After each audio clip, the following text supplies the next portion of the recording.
Iniciamos con el segundo bloque aquí del programa Doble Cara. Y es que el Banco Central anunció un crecimiento económico de nuestro país de un 7.5 según el indicador mensual, esto del mes de abril. Pero realmente, ¿cuáles son los sectores que más crecen en nuestro país? Esa es una información que pocas veces nos ofrecen, José Luis. ¿Cuáles son estos sectores? Sector construcción, zonas francas y los sectores financieros, la industria financiera, llámense los bancos. ¿Cómo influye este crecimiento?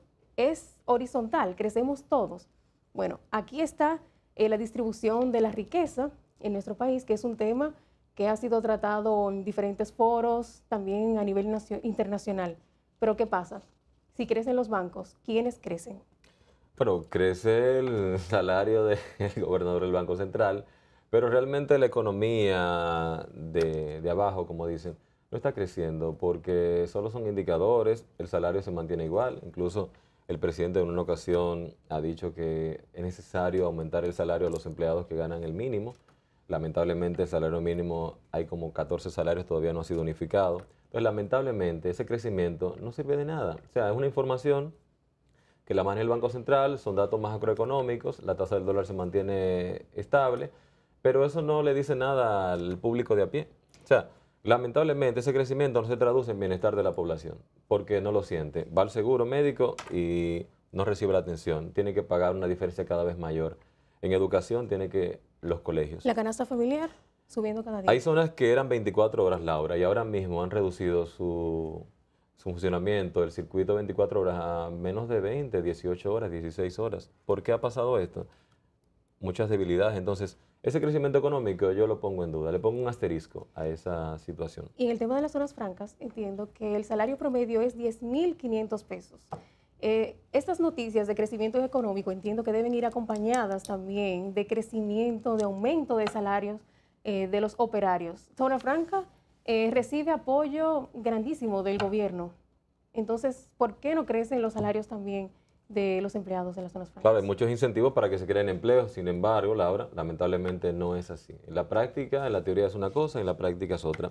Pasamos al tema político, que fue muy candente esta semana, y es un audio que circula en los medios digitales, y es un audio de Andrés Navarro, ministro de Educación, quien ya aclaró las especulaciones en cuanto a su precandidatura.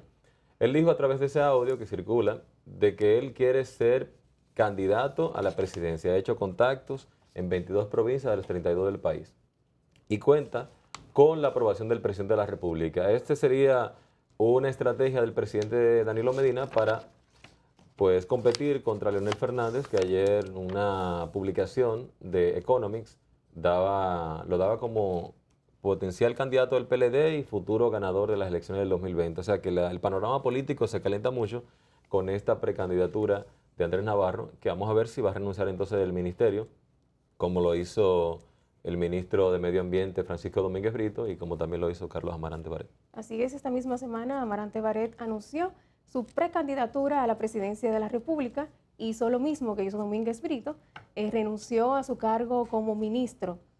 Según él socializó esta decisión antes de tomarla con el presidente de la República, Danilo Medina. ¿Tú crees que haya chances realmente, tantos precandidatos? Unas elecciones que son en el 2020, estamos en el 2018, estamos ya en junio, 2 de junio ya de este año 2018. ¿Tú crees que no es extemporáneo candidaturas presidenciales en este momento? Poniendo a la gente en política, donde la gente no esté en eso.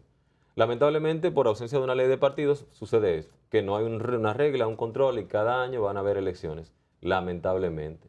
Esto es un año antes del preelectoral y tenemos ya estas precandidaturas que lo que hacen es crear una convulsión en la sociedad porque la gente no está en política, pero algunos políticos nos quieren poner en esa situación. Esto se puede derivar también de una estrategia política para ganar cuotas de poder dentro del mismo bloque de Danilo Medina dentro del Partido de la Liberación Dominicana. A mi parecer, esto puede ser una estrategia. Así es. Hay una información importante, el gobierno español ha cambiado de mando. Así es, y es que tiene un nuevo presidente y él se llama Pedro Sánchez, es socialista. Hizo algo muy interesante y fue que él unió a la oposición para contrarrestar a Mariano Rajoy, quien fue totalmente derrotado. Mira, él ganó con una amplia margen de votos, 180 votos a favor, 169 en contra y una abstención electoral. O sea, se convierte en el primer presidente del Partido Socialista desde el año 2011. O sea, ya tenía 7 años en el poder. Mariano Rajoy había hecho un gobierno con muchos altibajos. Era muy cuestionado este presidente, lamentablemente. Mira, también ayer inició la temporada ciclónica. Laura, tenemos que comentar esto. Es importante que la gente sepa, esté preparado.